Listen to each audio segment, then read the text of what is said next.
Hola a todos, buenas tardes. Bienvenidos a una nueva emisión del programa Análisis Jurídico que presenta nuestra firma legal Valencia del Toro and Professionals. Agradecemos, como siempre, al Instituto Nacional de Ciencias Empresariales y Patrimoniales, INACIEP, y al Grupo de Investigación, Análisis y Opinión, GIAO, quienes nos permiten llevarlo a cabo. Hoy tenemos un tema muy interesante. Hablaremos de la reforma en materia de subcontratación de personal y para este propósito me acompañan el doctor Raúl Valencia. Hola Raúl, ¿cómo estás? Y la Hola, licenciada Mónica. Hola Raúl. muy buenas tardes. Y la licenciada Mónica Schiaffino. Hola Mónica, ¿cómo estás?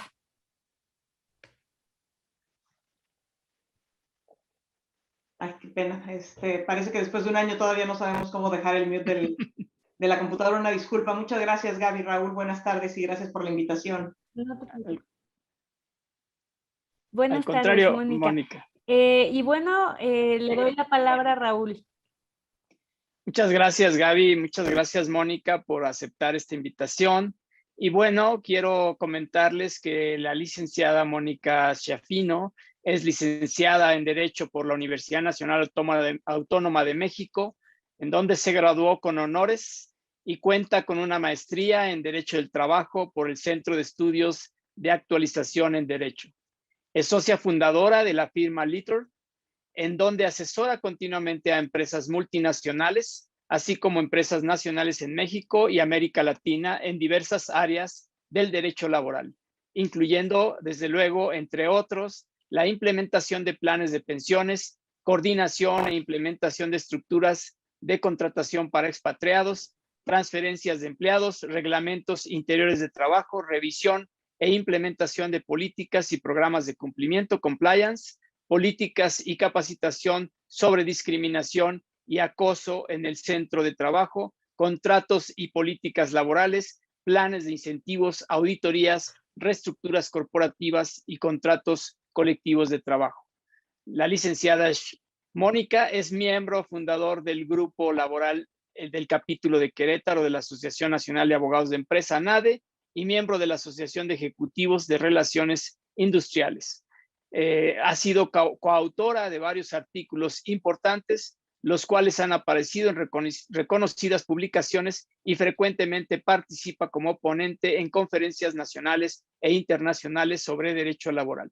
Ha fungido como coordinadora en la preparación de diversos manuales sobre terminaciones laborales individuales y colectivas en Latinoamérica.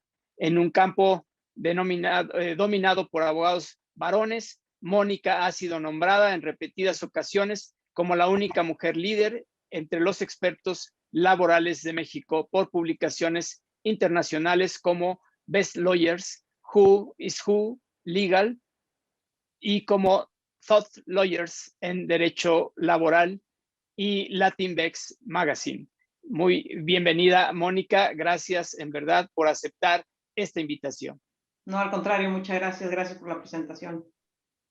Lo único que significa es que ya estoy vieja. No, Todo eso. no. Al contrario, mucha experiencia. Adelante, Gaby. Creo que está teniendo Gracias. problema con ¿Ahí tu me escuchan? internet. Sí. Perfecto. Bueno, pues a toda nuestra audiencia, un breve anuncio antes de dar paso a nuestra entrevista del día de hoy. En Valpro hemos diseñado un informe legal personalizado a través del cual podrán recibir una guía gratuita que tiene como objetivo ayudar a identificar posibles áreas de oportunidad de sus empresas en función de la reforma en materia de subcontratación de personal. Pueden encontrar el link en los comentarios de este video y los invitamos a usar esta herramienta tecnológica de mucha ayuda. Y ahora sí, bueno, para introducir nuestro tema del día de hoy, vale la pena decir como antecedente del tema de subcontratación de personal que la reforma laboral de noviembre de 2012 es en donde se incluyeron diversos artículos para regular el régimen de subcontratación como tal en la Ley Federal del Trabajo. Y ahora bien, ese tema ha sufrido distintas modificaciones, por ejemplo, sobre todo en el ámbito fiscal, en el cual se detectó que ciertos de estos esquemas en materia de subcontratación resultaban en diferentes niveles de abuso o inclusive evasión fiscal por parte de las empresas que entraban en ellos. Y para 2017, por ejemplo, ya teníamos dentro de la ley del impuesto sobre la renta y dentro de la ley del impuesto al valor agregado diversos requisitos que principalmente su objetivo era precisamente que la empresa que contrataba estos servicios de subcontratación de personal se cerciorara que se cubrían las retenciones en materia de impuestos sobre la renta y las cuotas obrero patronales. Estos requisitos eran condición específica precisamente para poder llevar a cabo la deducción de renta o el acreditamiento de IVA. Inclusive podemos, desde la perspectiva fiscal, también tomamos en consideración este artículo famoso 69B del Código Fiscal de la Federación, que se refiere a factureras u operaciones simuladas o inexistentes, en donde poco a poco se empezaron a incluir dentro de la lista negra del SAT a ciertas empresas de subcontratación de personal que no podían acreditar la materialidad de sus servicios. Entonces, eso es otra de las cuestiones que anteriormente a esta nueva reforma de la que vamos a platicar, fiscalmente teníamos en marcha, ¿no?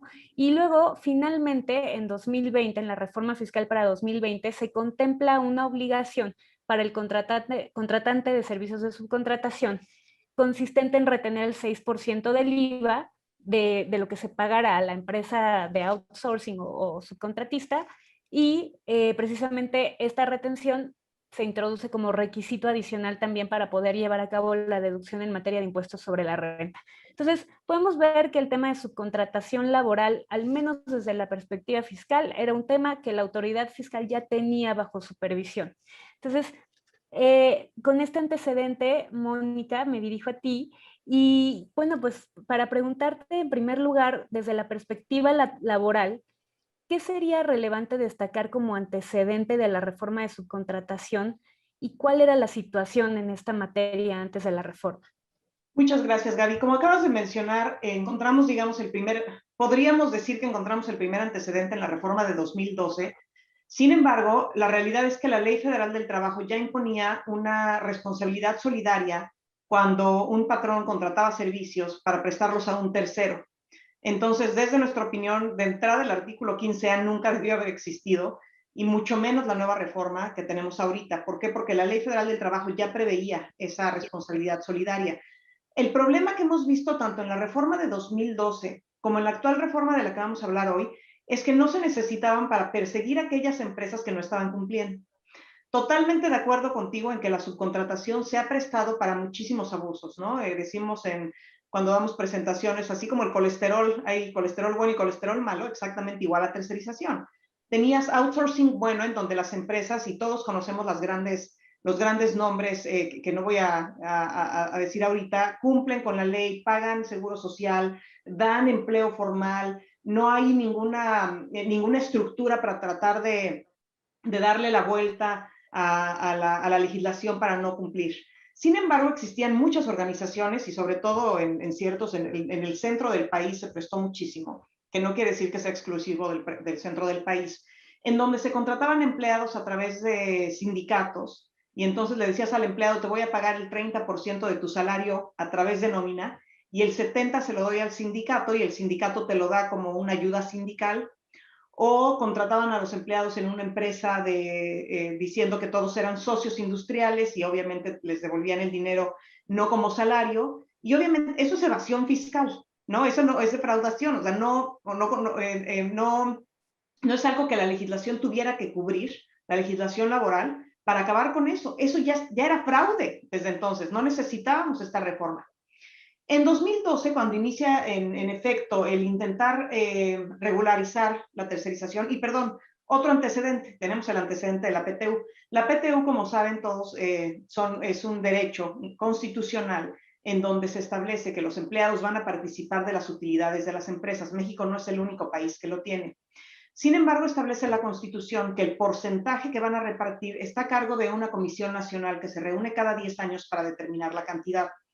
Cuando tú hablas del surgimiento de la PTU y de dónde sale primero un 8% y después incrementa un 10% de las utilidades de las empresas, estamos hablando de un México con un mercado cerrado. Se acordarán que era imposible conseguir un Milky, bueno, Gaby se ve muy joven, seguramente no se acuerda, pero no podías ni conseguir un Milky Way en México si no fuera fayuca. Ya son palabras que ni siquiera usamos, ¿no? Que usábamos mucho cuando yo era joven, pero ahorita ya ni siquiera se usa porque México se vuelve un mercado abierto. Cuando cambia, obviamente, la economía del país, nadie se quiere meter en la discusión política del 10% de PTU. ¿Y qué pasa? Que buscamos la estructura legal para controlar esa PTU a través de la empresa prestadora de servicios, que seguramente muchos han escuchado como insourcing. El insourcing, de nuevo, era un mecanismo para controlar la PTU, porque la PTU es un tema muy socialista. No necesitas ser buen empleado, ser productivo, con que todavía respires y estés en nómina, te toca PTU. Si eres bueno o no eres bueno, no importa. Y el 10% es una cantidad muy alta, significa la forma en la que lo ven las empresas extranjeras, al ser una obligación, se ve como un impuesto, lo que significaría que México tiene como 40 y tantos por ciento de impuestos sobre la renta, que nos deja completamente fuera de competitividad en toda la región.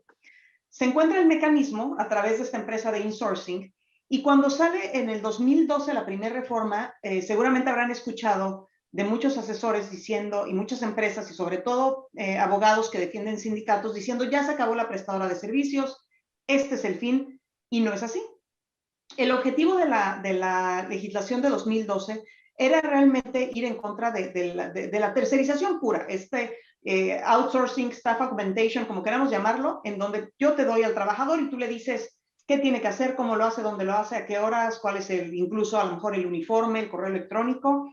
Iba hacia esa tercerización, no iba hacia la empresa de insourcing, y tan es así que continuó funcionando de 2012 hasta el 2020 sin ningún problema.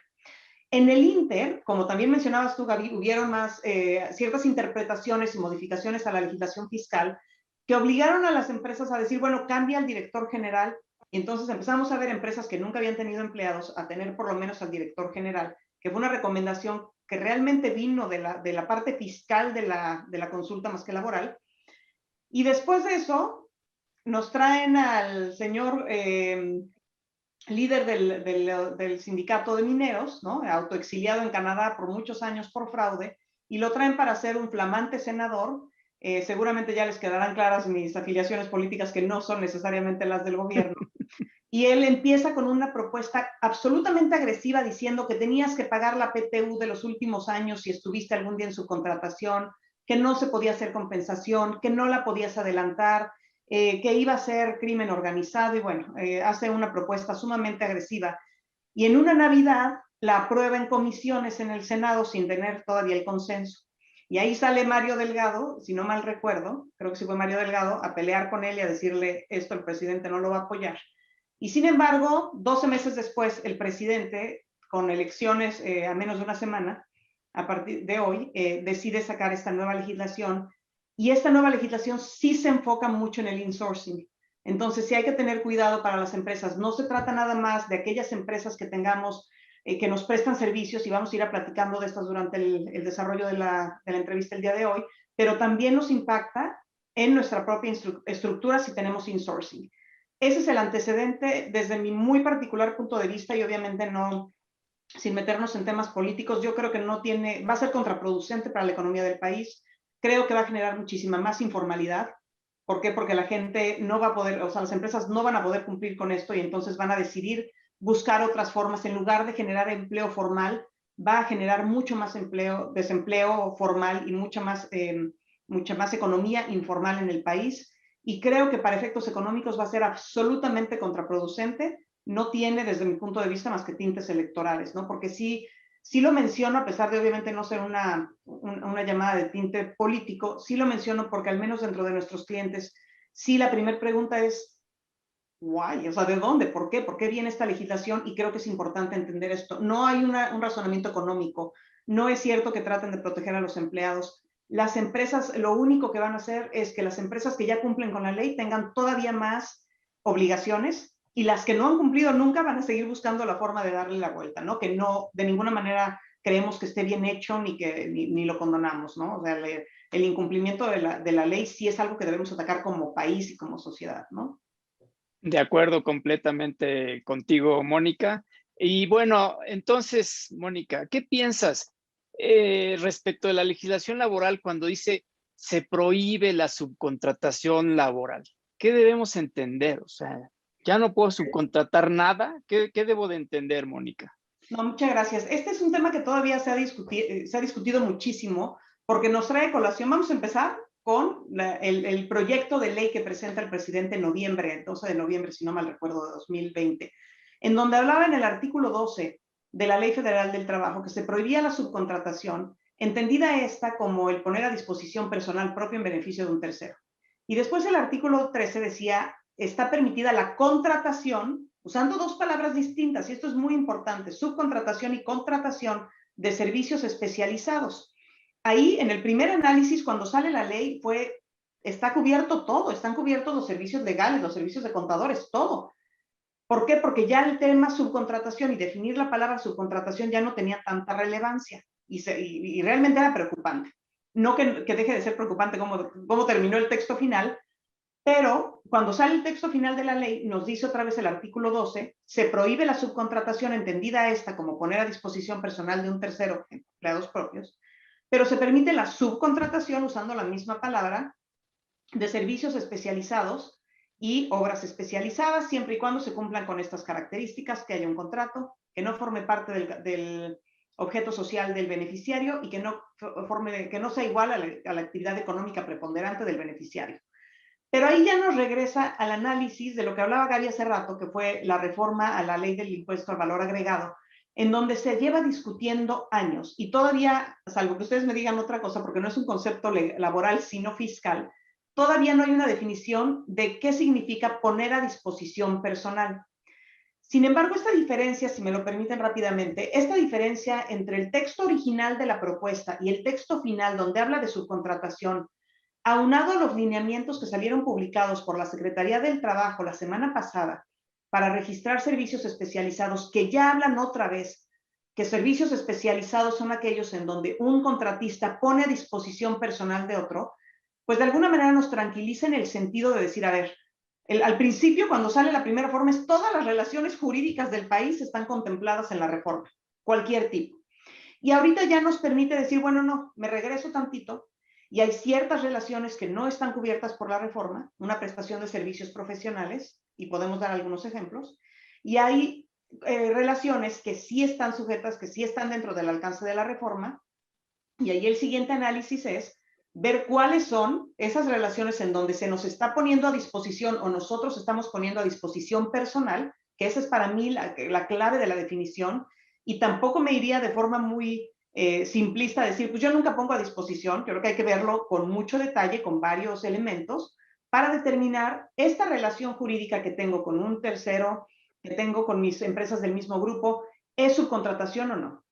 Pero volviendo, a lo mejor contestando de forma más directa a tu pregunta, Raúl, subcontratación es el poner a disposición personal y existe subcontratación prohibido, que es el outsourcing como lo conocemos, ¿no? Yo necesito 10 personas, no las quiero contratar, contrátamelas tú y mándamelas. Y otra cosa es la prestación de servicios de subcontratación especializados, en donde mi empresa se dedica a esto, tú no te dedicas a esto, y un ejemplo clarísimo son las redes, el IT, ¿no? Las tecnologías de la información, el ejemplo facilísimo que da todo el mundo de seguridad, de limpieza, que sí están prestando el servicio dentro de las instalaciones del cliente, pero que no son del objeto social del cliente, ¿no? Entonces hay ejemplos que podemos platicar al respecto para hacerlo a lo mejor un poco más entendible. Perdón, Gaby. Claro, totalmente. Y yo estoy, o sea, totalmente de acuerdo contigo en el sentido que la legislación fiscal también se refiere precisamente a poner a disposición, y yo creo que es a propósito que el no está definido, porque digo, no sé si en la legislación laboral sea similar, pero al menos en la fiscal hay muchos términos que precisamente el legislador busca dejar amplios a efecto de poder, de cierta forma, meter un criterio subjetivo en cuanto a qué es poner a disposición o no, porque no tenemos determinados elementos objetivos que nos ayuden a determinarlo, ¿no? Ahora bien, creo que la reforma laboral, a mí me parece interesante este tema de, o sea, dentro de la prohibición se permite la contratación de servicios especializados bajo las condiciones que tú ya nos mencionabas, ¿no? Que hubiera contrato, que no estén en el objeto social, no sean parte de la actividad preponderante económica, y que el que los va a prestar, la empresa de outsourcing o insourcing, esté en este padrón. Pero a mí, o sea, si quisiéramos determinar, o sea, si yo soy una empresa que hoy necesito determinar qué servicios sí pueden estar fuera de mi empresa porque tienen este carácter especializado, y como bien lo dices, tomo en cuenta la definición que nos da este acuerdo que se emitió por parte de la Secretaría de Trabajo y Previsión Social en cuanto a las reglas para el padrón, que se refiere a elementos como de capacitación, de certificación, o sea que estos son servicios de capacitación que requieren una capacitación, certificación, un permiso o inclusive cierta tecnología o ciertos activos que quizá son precisamente dada su especialidad, no es normal que lo tenga una empresa.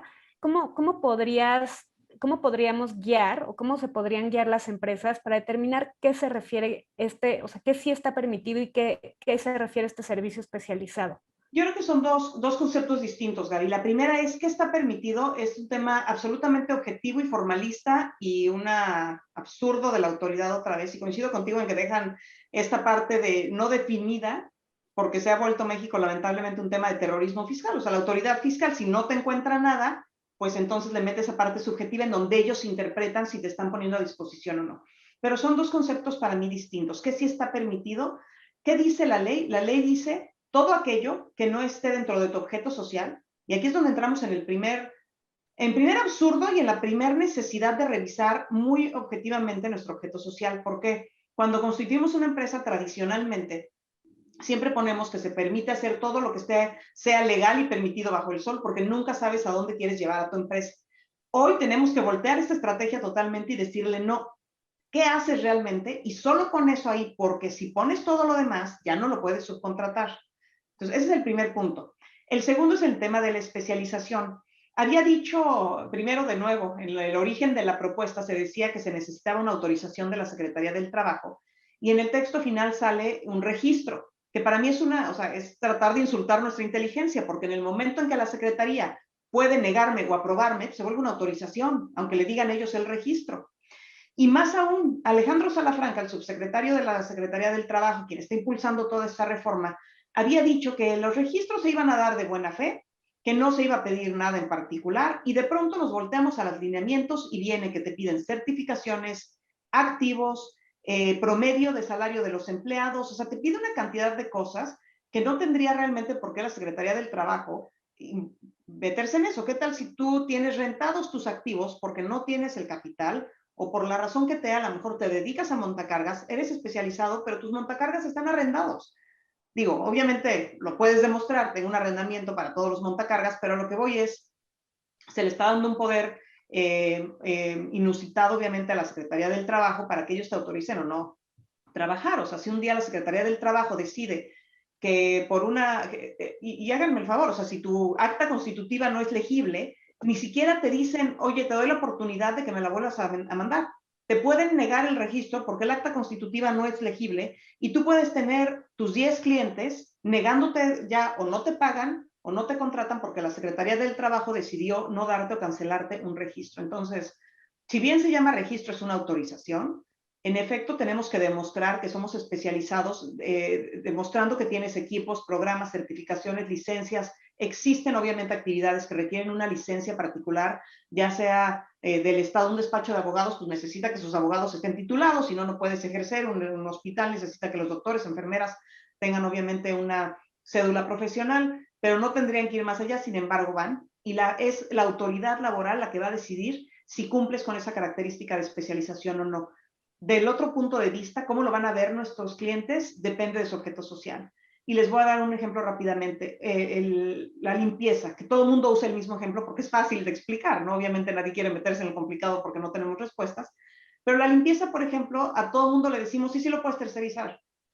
Pero si eres un hotel, no lo puedes tercerizar, porque parte fundamental de tu negocio es que las recámaras que les estás vendiendo o rentando a tus clientes en un hotel es parte fundamental de tu negocio. Ahí ya no puedes tercerizar la limpieza. La limpieza es parte de tu negocio, de tu objeto principal. Entonces, por eso decía, ha dicho el subsecretario Salafranca, y en eso coincidimos con él, la especialización no se puede definir, porque lo que es especializado para mí no necesariamente va a ser especializado para ti, ¿no? Sin embargo, sí, la Secretaría nos va a pedir elementos para demostrar y darnos ese registro. De acuerdo. Oye, pues muy interesante, Mónica. Oye, y yo diría respecto a los objetos sociales y ampliando un poquito lo que tú mencionabas, yo soy corredor público y bueno, sí, efectivamente creo que tenemos que trabajar con las empresas en dos vertientes. Aquellas que van a prestar servicios especializados, que en su objeto social claramente tengan el servicio especializado que van a prestar, porque si no, no se justificaría, ¿no? Y aquellas que van a recibir el servicio, pues tienes toda la razón. Si tienes, vamos a suponer, análisis de crédito en tu objeto social, pues ya como subcontratas la realización de análisis de crédito si lo tienes en tu objeto social. Entonces, sí creo que es un tema en el que se tiene que trabajar mucho desde el aspecto corporativo y sí que las empresas pues tienen que revisar este tema, ¿no? Ahora, Mónica, yéndonos a sectores específicos, vamos a suponer sector financiero, que es un poco lo que estoy mencionando. Esto implicaría que si una empresa del sector financiero tiene en su objeto social el otorgamiento de crédito, todo lo que va alrededor de ese otorgamiento de crédito ya no puede ser subcontratado o requeriría que cada parte del otorgamiento de crédito estuviera en su objeto. Por ejemplo, lo que acabo de mencionar, análisis de crédito, análisis jurídico, evaluación de riesgos, que cada una de esas cosas debiera estar en su objeto social.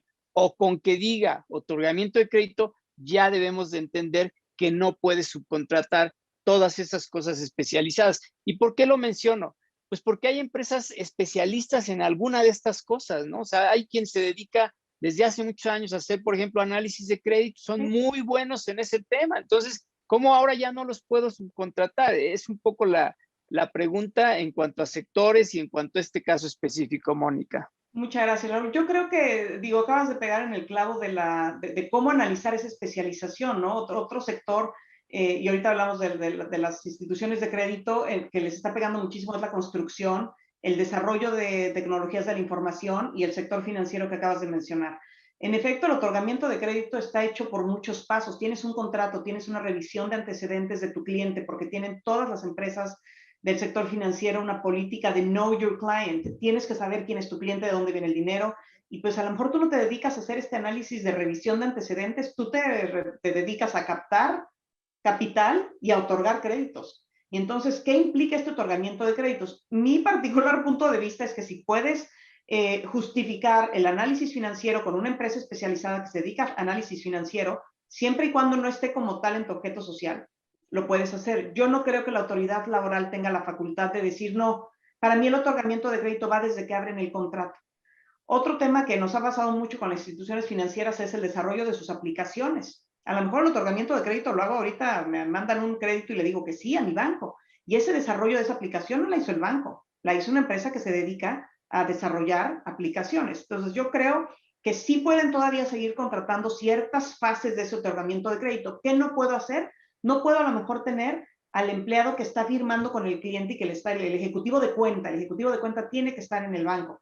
Pero el análisis financiero, revisión de antecedentes, después venimos con los servicios complementarios, porque a lo mejor tu departamento legal, el departamento legal tiene las hipotecas, los créditos, o sea, tienes distintas funciones en una institución financiera, ¿no? Es una complejidad que el gobierno no vio en muchísimas industrias. La industria de la construcción, cuando yo llego y le digo a un arquitecto, por dar un ejemplo de este tamaño, ¿no? Porque imagínense una planta industrial, pero si me volteo y le digo al arquitecto, usted hágame mi casa. Y aquí están 2 millones de pesos porque quiero una casa muy grande y muy bonita que después me critique Andrés Manuel. El arquitecto no tiene dentro, y no tiene por qué tener dentro de su equipo electricistas, plomeros. Hay una empresa que se dedica a la electricidad y otra que se dedica, todo eso no lo vieron. ¿Por qué? Porque el objeto social de una constructora dice construcción. Y entonces eso significa que ya no puedo contratar a los terraceros que hagan el camino para dejar todo libre y poder entrar a la planta industrial donde voy a poner una planta eólica gigantesca, solo porque mi objeto social dice construcción. O sea, es una cantidad de cosas que no previó el gobierno en estos grandes grupos corporativos, en donde a lo mejor tienes una empresa que le presta servicios a 23 filiales que se dedican a otra cosa. Nadie está tratando de evadir impuestos aquí, nada más es una organización, ¿no? Ya no puedes. Y peor aún, que creo que todavía no llegamos a ese punto, el artículo 15D del Código Fiscal de la Federación, que les dice, tú no puedes, ya no se les dará tratamiento fiscal a aquellas facturas en donde los empleados que presten el servicio originalmente hayan sido tus empleados. ¿Cuándo? Si yo ahorita estoy trabajando con, voy a decir un nombre, con Bancomer, y conozco a la abogada y le digo, oye, me encanta cómo trabajas, quiero que vengas a ser parte de Littler, vas a ser socia y quiero que atiendas a Bancomer porque nadie conoce a Bancomer como tú. No somos nada, Bancomer y Littler. A lo mejor es mi cliente. Nada más, ya no se le dará tratamiento fiscal porque entonces o sea, va en contra del derecho humano al trabajo. Entonces, bueno, es de las partes completamente criticables de esta reforma, ¿no? Es un absurdo que yo creo que tendría que modificarse porque va en contra del derecho humano al trabajo. Les va a afectar muchísimo a muchos trabajadores, pero pues al final así salió la reforma. Y de nuevo, contestando tu pregunta con muchas palabras, yo creo que sí pueden seguir tercerizando ciertas funciones de todo el proceso que es un otorgamiento de crédito. Lo que sí ya no se puede es no tener empleados. Perfecto. Muchas gracias, Mónica. Y siguiendo con este tema de qué es servicio especializado, y como bien decías, uno de los guías que tenemos es el tema del objeto social, ¿no? O sea, si yo estoy definiendo qué puedo subcontratar o no, una de las guías que tengo es el criterio del objeto social, pero otra de las cuestiones muy importantes que menciona la reforma, y es ahí en donde viene un poco mi pregunta, sería en cuanto al tema de actividad económica preponderante, porque yo creo que no necesariamente algo que esté en tu objeto social es tu actividad económica preponderante. Yo creo que eso tiene, y supongo, para mí, no lo sé, debe tener una connotación también de cierta forma fiscal, porque es un término que hemos ido adoptando para efectos fiscales en diversas normas referidas a la sustancia económica de algo, ¿no? Entonces, ¿cómo ves tú desde la perspectiva laboral este requisito de sustancia económica? Porque tú podrías decir, por ejemplo, en el ejemplo de Raúl, en donde él te dice, oye, una institución de crédito se dedica al otorgamiento de crédito y tiene ciertas actividades, pasos que necesita llevar a cabo para poder otorgar crédito. Y si yo veo sus estados financieros, voy a ver, suponiendo que fuera únicamente ingresos por tema de otorgamiento de créditos, voy a ver que su ingreso preponderante es por tema de intereses, en teoría, o comisiones, ¿no? Entonces, eso puede ser, en tu opinión, algo que pueda ayudarnos también a distinguir este tema de servicio especializado. Totalmente, o sea, ese concepto no es un concepto laboral, es un concepto 100% fiscal. Cuando nosotros preguntamos a la Secretaría del Trabajo a qué se refería, o sea, en esas negociaciones a través de ciertas cámaras de las que somos parte, pues tratando de presionar un poquito porque eso demuestran un absoluto desconocimiento de la legislación. Les dijimos, ¿a qué te refieres con la actividad económica preponderante? Es un concepto que no existe en materia laboral. Y si yo me dedico a vender ligas para el pelo, pero mañana vendo un bien inmueble, pues obviamente voy a tener más ingreso a lo mejor en este ejercicio fiscal por la venta del inmueble, aunque yo me siga dedicando a tener una fábrica que hace elásticos para recoger el pelo.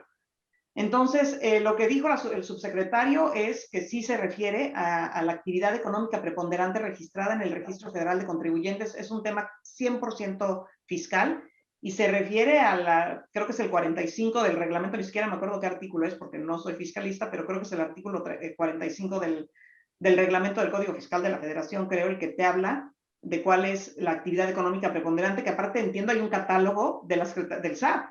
O sea, ni siquiera es que yo pueda decidir qué categoría es, o que yo diga, bueno, sí, todos conocen, por decir algo, Amazon como la empresa que compras algo y te lo entrega. Sí, pero el ingreso de Amazon no es por entregar algo. El ingreso de Amazon es por la plataforma que le permite conectar consumidores a vendedores.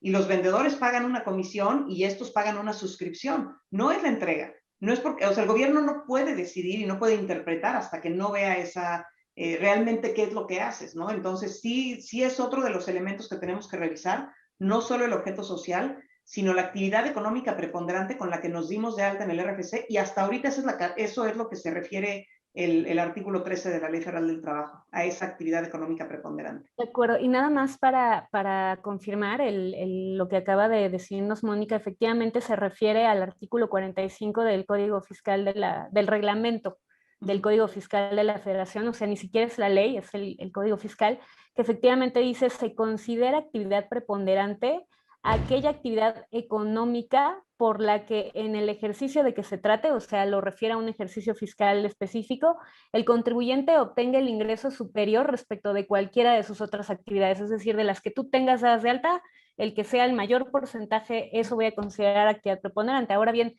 es una disposición reglamentaria, no es de ley. Y No que aparte tienes que esperarte necesariamente. al final del año, ¿no? O sea, no, lo determinas ya que se acabe el ejercicio fiscal. Exactamente. Sí, pero fíjense, adicionalmente, puedes tener como actividad preponderante registrado en el SAT ciertas actividades que nunca haces. Y entonces, en ese caso, pues, ¿cómo te vas a basar en eso si realmente no haces la actividad? Déjenme poner un ejemplo. Sociedades financieras de objeto múltiple. Su objeto primordial, de acuerdo con la Ley General de Organizaciones y Actividades Sociales del Crédito, tiene que ser arrendamiento financiero, factoraje, crédito, objeto complementario, arrendamiento puro, administración de cartera crediticia. Y aquellas que se dedican exclusivamente a armar expedientes para créditos de Fobiste y de esas, no están haciendo ninguna de esas. O las que se dedican exclusivamente a fideicomiso, no están haciendo ninguna de las actividades preponderantes que seguramente son las que tienen en el SAT. Entonces, eso parece, la verdad, una incongruencia. Pero bueno, regresando a una pregunta, Mónica. Al principio del programa mencionabas algo respecto al insourcing. Ese tema creo que es de mucha relevancia para nuestro auditorio porque hay muchas empresas que tienen sus empresas prestadoras de servicios dentro de su propio grupo. ¿Cómo queda eso hoy, Mónica? Bueno, hay que revisar, obviamente, cada una de las empresas y qué organización tienen, porque todas las organizaciones son muy complejas. Existirán aquellas empresas en donde no tengan más que dos empresas, la empresa prestadora de servicios y la empresa operativa, que es la que tiene todos los ingresos. Seguramente vamos a tener que pasar a todos los empleados a la empresa operativa. Sin embargo, hay que hacer un análisis para ver si sí nos conviene pasar a todos o no a todos, a lo mejor nada más a la mitad y a otros, y dejamos a la parte de servicios administrativos en la prestadora de servicios. Les voy a dar un ejemplo. Una empresa que se dedica a venta más bien de ropa para niños. Pues a lo mejor tiene varias tiendas alrededor de la República, tiene obviamente a las y los vendedores que están dentro de la tienda, pero también tiene toda una oficina que maneja un almacén, que maneja todo el sistema financiero, el departamento legal, el de recursos humanos, y otras áreas. Ahí hay que hacer un análisis, a ver, ¿voy a mover a todos a la operativa o nada más muevo los de las tiendas y dejo a los otros en la prestadora de servicios? Entonces, no quiere decir que vamos a acabar con la prestadora de servicios. Todas las empresas necesitan un análisis minucioso de cada una de sus organizaciones. Y aquí vienen otra vez las complejidades, porque ahí está, pues, padrísimo el ejemplo. Tenemos dos empresas, ¿no? Una insourcing y otra que es la operativa. Pero ¿qué pasa si no tengo una operativa? Tengo dos operativas. Tengo una que se dedica a la compraventa de ropa de niños y tengo otra que se dedica a arrendamiento porque ella es la dueña y la que renta todas las ubicaciones de las tiendas en los centros comerciales. Y aparte tengo otra que se dedica a captar ingresos y recursos. De acuerdo a la legislación, o sea, ni siquiera tengo a lo mejor suficientes empleados para repartirlos entre estas tres. Y de acuerdo a la ley, ya no podríamos tener empresas sin empleados. Podríamos tener una empresa holding cuyo único objetivo es tener acciones, ser tenedora de acciones de otras empresas sin empleados. Yo creo que sí. No creo que la legislación ni fiscal ni laboral me pueda obligar a tener un empleado cuando no tiene actividad esa empresa más que ser tenedora de acciones. El problema es cuando esa tenedora de acciones aparte es la que tiene los terrenos de una fábrica y entonces pues cada mes tengo que estar mandando una factura por el arrendamiento. Pero ahí también, por una factura cada mes, ¿necesito un empleado? No necesito un empleado. El área de contabilidad de la empresa puede hacer esa factura por esa renta y no necesito un empleado, pero se empieza a complicar el análisis porque desde el punto de vista fiscal, pues obviamente el SAT se va a voltear y va a decir quién está haciendo esta factura. Yo creo que no necesitaría empleados, pero ahí se las regresaría a la parte fiscal, porque laboralmente, cuando llegue una inspección de la Secretaría del Trabajo, ¿a quién me va a inspeccionar? A la planta. A ver, armadora de vehículos, ¿estás en este terreno? ¿Quiénes son tus empleados? ¿Cómo estás? No van a ir a ver quién es el dueño del terreno. Pues, laboralmente el riesgo se mitiga porque el centro de trabajo es la planta industrial y van a inspeccionar a la planta industrial. Fiscalmente seguramente van a decir quién hizo esta factura, o sea, de dónde vienen estos ingresos, ¿no? Pues hay una factura una vez al mes. Yo no creo que sea necesario tener empleados, pero no sé cómo lo vería el SAT, de ahí más bien, pues a lo mejor, aprovechando el viaje, una pregunta para usted. Perdónenme, se me desconectó unos segundos la computadora y justo me perdí cuando estaban explicando, cuando estabas, Mónica, explicando este ejemplo. ¿Me podrías repetir brevemente la pregunta? Claro, Por favor. hablábamos de la empresa de insourcing, en donde, Sí. ¿qué va a pasar con ellas? Y le comentaba a Raúl que no es algo que podamos hacer, no es como que tengamos una solución que vaya a ser suficiente para todos los empleados, para todas las empresas, hay que ver empresa por empresa. Una empresa muy sencilla en donde tienes una empresa prestadora de servicios y una operativa, pues en nuestra mente sería algo sencillo, mueve a todos a las operativas. Pero después hay que ver si me conviene realmente, porque voy a repartir PTU, tenemos el tope de la PTU, ¿me conviene pasarlos a todos o dejo algunos en la empresa prestadora de servicios? Y después vienen otras preguntas u otras complejidades, perdón, con otras empresas. Les decía, bueno, vamos a suponer esta empresa ya no es tan sencilla, ya no tiene nada más dos, a lo mejor tiene una tercera que es una tenedora de acciones, que no hace nada más que tener acciones, no necesita empleados, pero a lo mejor tienes una cuarta o la misma tenedora de acciones que no solo tiene las acciones, sino que también es la dueña del predio donde está una fábrica de chocolates. Y entonces esa fábrica, esa empresa que es la dueña del predio, pues emite una factura por la renta por lo menos una vez al mes. No tiene nada porque la seguridad, la limpieza, el mantenimiento lo va a hacer el dueño de la planta o quien esté operando la planta, pero pues sí tiene renta. Y les decía, o sea, ustedes creen que laboralmente el riesgo es nulo porque no va a haber una inspección a esa empresa. ¿A quién van a inspeccionar? A la fábrica de chocolates. Al predio no. Sin embargo, fiscalmente sí se van a voltear y van a decir, oye, esta empresa tiene unos ingresos por 3 millones de pesos al año por concepto de rentas y no tiene empleados. Para mí, no creo que sea necesario tener un empleado para hacer una renta, o sea, lo vas a contratar una vez al mes, lo das de alta en el IMSS, lo das de baja. Claro. Claro, y creo que tu pregunta es muy válida y ahí estaríamos entrando mucho. Precisamente yo también considero que la reforma es compleja, sobre todo en el tema de insourcing y también en relación con este concepto que regula la ley laboral en relación a que se van a considerar especializados para el insourcing. O sea, no solo lo que ya dijimos que es especializado conforme a lo que hemos estado platicando, sino que cuando son servicios intercompañías se refiere a dos conceptos adicionales, que son servicios complementarios o compartidos. Entonces yo diría que ahí la ley laboral está ampliando el concepto de lo que puedo entender por especializado para efectos del insourcing y no necesariamente tendría que adaptarme a la regla de especialidad que me está marcando. O sea, de lo que acabamos de hablar, de la ley laboral en cuanto a que tienes una certificación, una tecnología. No, porque acá me está diciendo que puede ser complementario o compartido, que iría de acuerdo con la lógica de las actividades que se organizan en grupo, ¿no? Bajo esa lógica, lo que no le gusta a la autoridad fiscal es que tú tengas una empresa donde no tengas absolutamente a nadie, porque precisamente ellos dirían, oye, ¿y de dónde estás generando ingresos si no hay nadie, ningún empleado, ni un director, ni nada que te opere la empresa? Ahora, el caso Por ejemplo, en una empresa que es una dueña de un predio en exacto, el particular. caso que tú pones es muy interesante porque estás hablando de una empresa que tiene un activo inmobiliario y el inmobiliario por sí solo puede generar una ganancia de capital. Déjame decir, es el inmueble generando capital, ¿no? Ahora, ¿qué tanto vaya a cuestionarte la autoridad fiscal? Pues es que lo cierto es que podría ser que sí requieras a alguien que esté administrando esas rentas, ¿no? Porque esa renta no solamente es percibir la renta, conlleva llevar a cabo un contrato, conlleva el hecho el propio hecho de cobrar las rentas, luego, pues ahí depende, ¿no? Ya cómo está organizada y qué hagan con esas rentas, ¿no? Sí, pero por ejemplo, o sea, en mi ejemplo, a lo que voy está tan mal hecha y tan simplista la ley que este ejemplo en donde yo te digo, mira, tengo, y lo tengo con uno de los clientes, tengo una empresa que lo único que hace es ser dueña de un predio, obviamente tiene una renta que tengo que pagar, ¿no? Entre compañías, se hace una factura al año, perdón, una factura mensual, obviamente hay que pagar predial, hay que pagar impuestos, pero ¿qué me llevará? ¿Media hora de un empleado al mes?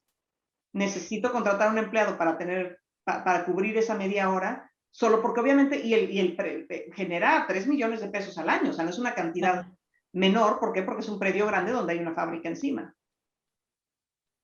Claro, pero ahí, o sea, tu duda sería, porque aquí estamos hablando de la deducción o el acreditamiento del pago de un servicio subcontratado, ¿no?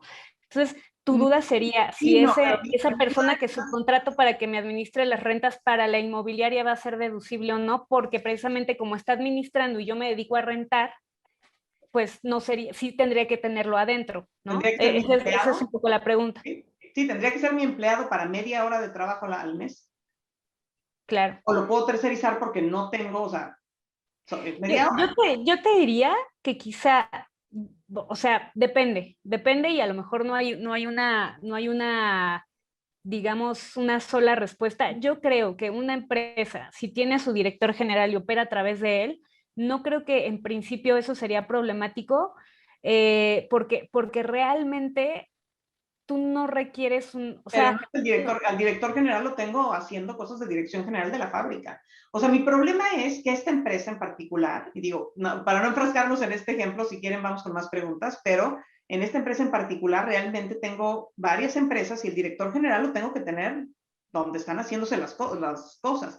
Lo claro. que no quiero es que mi cliente en particular tenga que tener 5 registros patronales, organizar 5 nóminas, cambiar al empleado 20% aquí de su salario, porque esta ley no me permite, cuando creo que es perfectamente válido explicarle a la autoridad fiscal, oye, pues es media hora de todo el mes, o sea, no puedo tener un empleado por media hora. Yo No, ahí lo que consideraría para quizá cerrar un poco el comentario sería precisamente, por ejemplo, si tú contrataras un despacho de contadores que te hace eso por media hora, yo creo que sería perfectamente válido decir que es un servicio especializado y decir que es deducible para la empresa inmobiliaria precisamente porque la empresa inmobiliaria lo que se dedica es a rentar, no se dedica necesariamente a emisión de facturas ni a lo que conlleve la administración, que decimos, bueno, en este caso es media hora, ¿no? Entonces yo creo que ahí podría haber un argumento importante para decir que precisamente es un servicio especializado,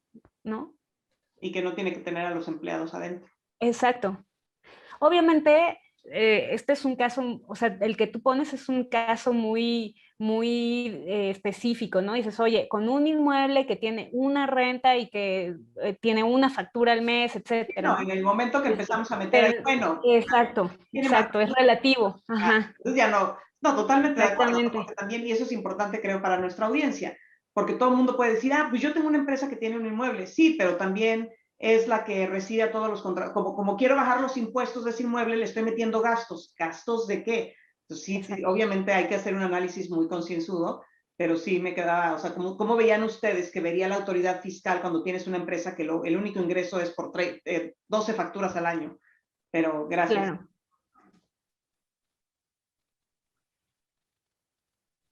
Raúl, estás silenciado. Muy bien, Mónica, Gaby, gracias. A ver, yo quisiera, aprovechando este tema, hacerte dos preguntas, Mónica. La primera, en relación justamente a los despachos de profesionistas.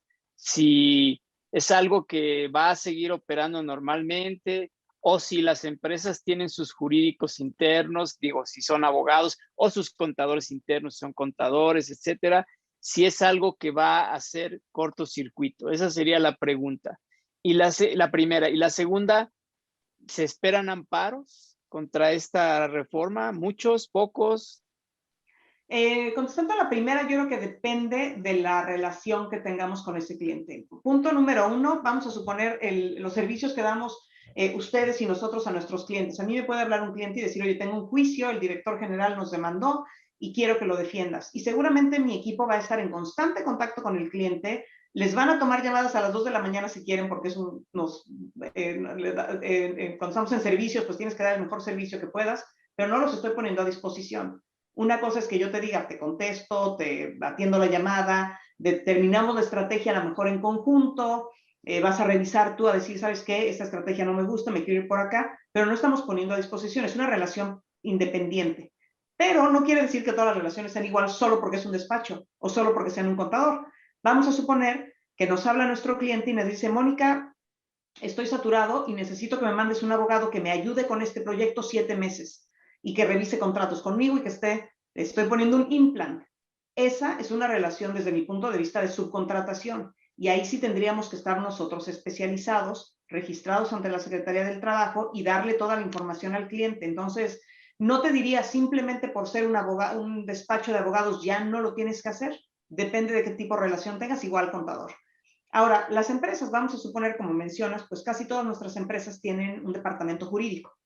Pero yo creo que el hecho de que tengan un departamento jurídico no los hace prestadores de servicios legales. Entonces, yo creo que sí podrían seguir, incluso en mi segundo ejemplo de subcontratación, donde les mandamos un abogado que esté con ellos 7 meses, yo creo que sí se puede subcontratar, aunque tengan un departamento jurídico, porque no se dedican a eso. Salvo que mi cliente fuera un despacho de abogados que se dedica a eso. Y ahí tenemos otro tema, que es el tema de especialización. Porque a lo mejor a mí me habla Gaby y me dice, nosotros somos especialistas en fiscal, Mónica, estamos saturados con la reforma y necesitamos un especialista de Littler, que es laboral, que esté con nosotros. Te lo estoy subcontratando, o sea, depende, si estamos trabajando en conjunto para el cliente, te estoy mandando a alguien que va a estar con ustedes un año. Pero volviendo a tu pregunta número 1, pues yo creo que sí lo podemos seguir haciendo. Sí hay, la gran mayoría de nuestros servicios van a estar fuera del alcance de la reforma, pero hay ciertos servicios que podrían estar dentro del alcance de la reforma y sobre todo contadores, en donde mandan muchos de sus contadores directamente estar en la empresa por algo de tiempo, ¿no? Ellos yo creo que en particular sí tendrían que seguir las reglas de la subcontratación. Y en cuanto a tu segunda pregunta de los amparos, pues yo creo que sí van a haber algunos. He estado hablando con algunos asesores fiscales en otras firmas en donde están tratando de ampararse a lo mejor por la entrada en vigor, porque hay una desigualdad en la entrada en vigor. Al gobierno se le da a partir del 1 de enero de 2022 y al particular le dicen el 24 de abril de 2021. Y otros, yo creo que deberíamos todo México ampararnos en contra del 15D del Código Fiscal de la Federación, va en contra de nuestro derecho humano al trabajo, pero la verdad, en cuanto a, al menos de materia laboral, éxito posibilidades de éxito yo las veo bajas. Yo creo que sí van a haber muchos, pero más en materia fiscal. No sé cómo lo vean ustedes. Sí, nosotros desde la perspectiva fiscal, efectivamente, o sea, sí vemos que pudiera haber bases.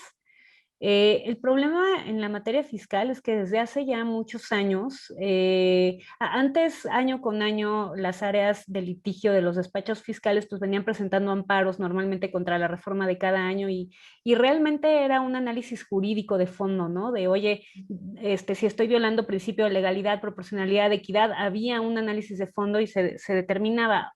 Hoy en día los amparos se resuelven de manera distinta y no digo que no sea necesariamente no jurídica, pero lo cierto es que esta reforma es una reforma por la que se ha pugnado muy fuerte y yo no sé qué tanto los jueces, al revisar los aspectos fiscales de la misma, puedan realmente encontrar bases suficientes, digamos, para echarlo para atrás, sobre todo por lo que comentábamos, que en la materia fiscal estos esquemas se han relacionado mucho a la evasión fiscal, a la defraudación fiscal. Inclusive una de las cuestiones que reguló la reforma, pues es efectivamente, como tú dices, tal vez no era necesario, pero ya lo dice con todas sus letras, ¿no? Es defraudación fiscal equiparada, el hecho de seguir teniendo un esquema de subcontratación de personal del que está prohibido conforme a la Ley Federal del Trabajo, o llevar a cabo esquemas de servicios especializados simulados. Es decir, tenemos que tener mucho cuidado con este tema de qué cae dentro de especializado o no. ¿Por qué? Porque si a la autoridad no le gusta nuestro esquema, o más bien no podemos pretender, como tú bien lo decías al principio, seguir escondiendo los esquemas que están prohibidos, porque esos son simulaciones, ¿no? Entonces, y esos son delitos para efectos fiscales. Entonces, creo que es muy importante analizar el tema de fondo de qué tan conveniente sería para una determinada empresa llevarlo a cabo, sobre todo, Mónica, yo creo en términos también, puede ser, en términos del tiempo que da la reforma, ¿no? laboral te dice, oye, tienes 90 días para ponerte al corriente y ese plazo, corrígeme, pero creo que se acaba por ahí del 22, 24 de julio. Pero déjame te interrumpo ahí, no tenemos 90 días para estar al corriente en materia laboral. En materia laboral, la reforma entró en vigor el 24 de abril, al día siguiente de su publicación.